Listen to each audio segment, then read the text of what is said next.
میں اس کو المیہ کے بھی معلوم نہیں ہے کہ اللہ تعالیٰ نے آپ صلی اللہ علیہ وسلم کو 4 شہزادیاں عطا فرمائی۔ رمضان مبارک ہے۔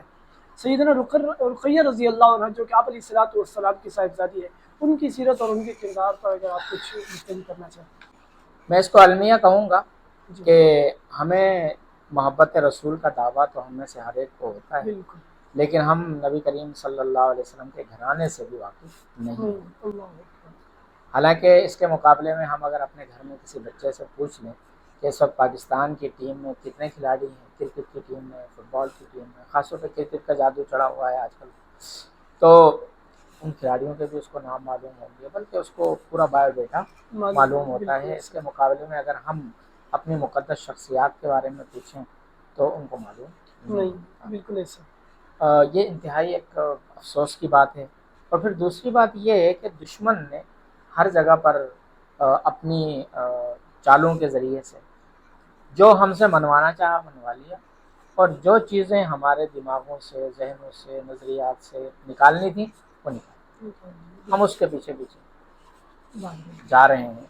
عام کسی مجمع میں آپ جا کے سوال کر رہے ہیں کہ حضور صلی اللہ علیہ وسلم کی کتنی بیٹیاں تھیں، وہ کہیں گے ایک بیٹی، بالکل ایسا ہی۔ حضرت فاطمہ رضی اللہ تعالیٰ عنہ۔ انہیں یہ بھی معلوم نہیں ہے کہ اللہ تعالیٰ نے آپ صلی اللہ علیہ وسلم کو 4 شہزادیاں عطا فرمائی تھیں، اور ان میں سب سے بڑی بیٹی کا نام حضرت زینب رضی اللہ تعالیٰ عنہا ہے۔ حضرت زینب رضی اللہ تعالیٰ عنہا کا نکاح نبی کریم صلی اللہ علیہ وسلم کے اپنے خالازاد بھائی حضرت جو ہے ابو العاص بن ربیع کے ساتھ ہوا تھا، اور اس کے بعد دوسرے نمبر پر ہیں حضرت رقیہ رضی اللہ تعالیٰ عنہا، جو نبوت کے 7ویں سال پیدا ہوئی ہیں، اور آپ صلی اللہ علیہ وسلم کی عمر اس وقت 33 سال۔ 33 سال کی عمر۔ جب سورہ تبت یدا نازل ہوئی ہے اور اس میں اللہ رب العزت نے ابو لہب کی جو ہے وہ مستقبل میں اس کے برے انجام کی نشاندہی فرمائی کہ اس کے دونوں ہاتھ ٹوٹ جائیں، یعنی وہ ناکام و نامراد ہو جائے، تو غصے میں اس نے اپنے دونوں بیٹوں سے کہا کہ تم جو ہے وہ محمد کی بیٹیوں کو طلاق دو، کیونکہ آپ صلی اللہ علیہ وسلم کی 2 بیٹیاں حضرت رقیہ، حضرت ام کلثوم، ان کا بچپن میں جو ہے وہ عقد ہو گیا تھا ابو لہب کی 2 بیٹیوں کے ساتھ، 2 بیٹوں کے ساتھ، عتبہ اور عتیبہ۔ تو انہوں نے اپنے باپ کے کہنے پہ ان کو رخصتی سے پہلے ہی طلاق دی ہے۔ اس سے ہمیں اندازہ ہوتا ہے کہ اسلام کی خاطر اللہ کے حبیب صلی اللہ علیہ وسلم نے کتنی تکلیفیں برداشت کی ہیں کہ آپ کے گھر کی بیٹیاں، آپ کی شہزادیاں، ان کو جو ہے رخصتی سے پہلے طلاق۔ جب طلاق ہو گئی حضرت رقیہ رضی اللہ تعالیٰ عنہ کو،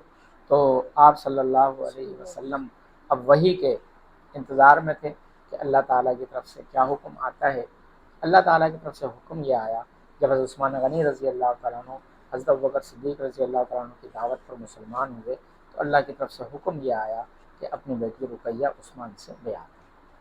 آپ صلی اللہ علیہ وسلم نے حضرت رقیہ کا نکاح حضرت عثمان غنی رضی اللہ تعالیٰ عنہ سے فرمایا، اور خود حضور صلی اللہ علیہ وسلم نے یہ بات ارشاد فرمائی کہ میری امت میں اتنا خوبصورت جوڑا اور کوئی نہیں۔ اسی طریقے سے جب یہ حضرات حبشہ ہجرت کر کے چلے گئے، تو آپ صلی اللہ علیہ وسلم نے فرمایا کہ حضرت ابراہیم اور لوط علیہ السلام نے اپنے گھر والوں کے ساتھ دین کی، اللہ کی خاطر جو ہے وہ ہجرت کی تھی۔ اس کے بعد اب عثمان جو شخص ہیں کہ جنہوں نے اپنے گھر والوں کو لے کر ہجرت کی، حبشہ کی طرف ہجرت کی، اور وہاں جا کر زیادہ حال احوال بھی معلوم نہیں ہو پا رہا تھا، کمیونیکیشن کے ذرائع بھی نہیں تھے، اور پھر کفار کی طرف سے سختیاں بھی تھیں، کوئی شخص بتاتا بھی نہیں تھا کہ اس نے حبشہ میں مسلمانوں کو کس حال میں دیکھا، تو آپ صلی اللہ علیہ وسلم تھوڑے سے پریشان بھی رہتے تھے۔ پھر قریش کی ایک خاتون حبشہ سے آئی اور اس نے بتایا کہ میں نے آپ کی بیٹی کو، آپ کے داماد کو دیکھا ہے، تو آپ صلی اللہ علیہ وسلم بڑے اس پہ خوش ہوئے۔ پھر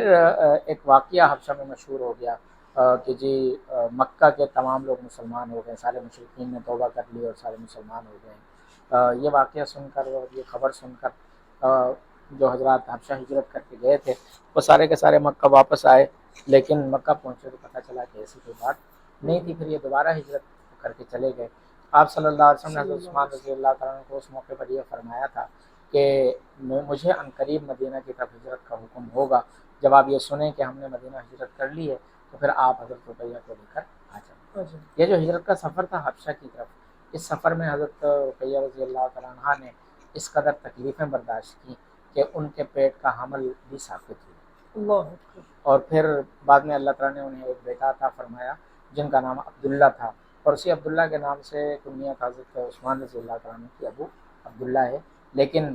عبداللہ 6 سال کی عمر میں انتقال کر گئے۔ آپ صلی اللہ علیہ وسلم کو بڑا صدمہ ہوا اور آپ نے خود جنازہ پڑھایا حضرت عبداللہ رضی اللہ تعالیٰ عنہ کا، اور ان کی قبر میں حضرت عثمان رضی اللہ تعالیٰ عنہ اترے۔ حضرت رقیہ رضی اللہ تعالیٰ عنہ کو چیچک کی بیماری تھی، اور جب مسلمان غزوہ بدر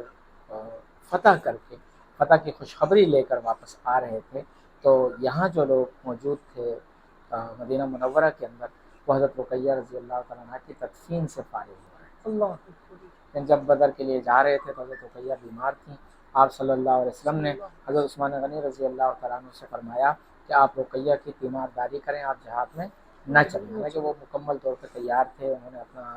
گھوڑا بھی تیار کیا ہوا تھا، سامان وغیرہ ساری چیزیں، تو منع کر دیا، اور ادھر فتح کی خوشخبری اور ادھر حضرت رقیہ کا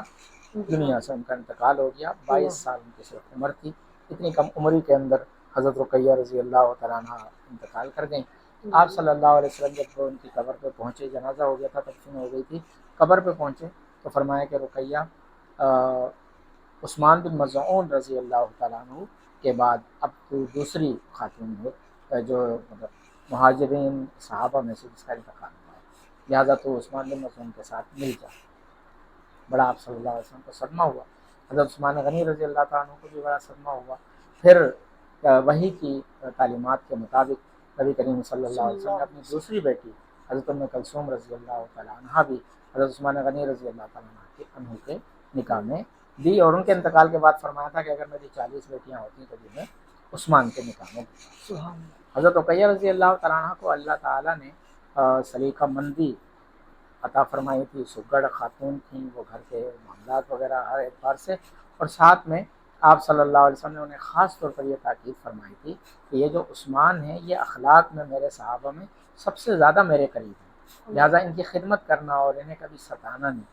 ایک مرتبہ آپ صلی اللہ علیہ وسلم کے گھر جب تشریف لائے تو دیکھا کہ حضرت رقیہ حضرت عثمان رضی اللہ تعالیٰ عنہ کا سر مبارک دھو رہی ہیں، تو اس پہ آپ بڑے خوش ہوئے۔ اس سے معلوم ہوتا ہے کہ شوہر کی خدمت کرنا یہ ایک مسلمان خاتون کے لیے باعث فخر ہے، اور یہ جو بدبودار نعرے لگائے جاتے ہیں یہ گھر کے نظام کو تباہ کرنے کے لیے لگائے جاتے ہیں، ورنہ اپنے شوہر کی خدمت کرنا یہ کوئی عیب اور عار والی بات نہیں ہے۔ بالکل ایک روایت میں آتا ہے کہ ایک صحابیہ آئی، نوجوان صحابیہ، اس نے کہا یا رسول اللہ صلی اللہ علیہ وسلم میری شادی ہو رہی ہے، آپ مجھے بتائیے کہ میرے شوہر کے میرے اوپر کیا حقوق ہیں۔ فرمایا کہ اگر تیرے شوہر کے پورے جسم میں پیپ والے دانے نکل آئیں، پورے جسم میں پیپ والے دانے نکل آئیں اور تو ان کو چاٹ چاٹ کر صاف کرے، تب بھی تو اپنے شوہر کا حق ادا نہیں کر سکتا۔ تو حضرت رقیہ رضی اللہ تعالیٰ عنہ نے حضرت عثمان غنی رضی اللہ تعالیٰ عنہ کے ساتھ ہر معاملے میں وفاداری کا ثبوت دیا، ان کی خدمت کی، انہوں نے ہجرت کی، ان کے ساتھ ہجرت پہ چلی گئیں، تکلیفیں برداشت کیں، اور بالآخر وہ اللہ کے ہاں حاضر ہو کر سرخرو ہو گئیں۔ اللہ تعالیٰ ہمیں اصحاب رسول کی، بناتے رسول کی محبت نصیب فرمائے۔ آمین۔ ماشاء اللہ، بہت سیدنا رقیہ رضی اللہ عنہ کی بہت ہی پرمغز اور جامع جو ہے آپ نے سیرت بیان کی ماشاء اللہ، اور بہت ہی مختصر وقت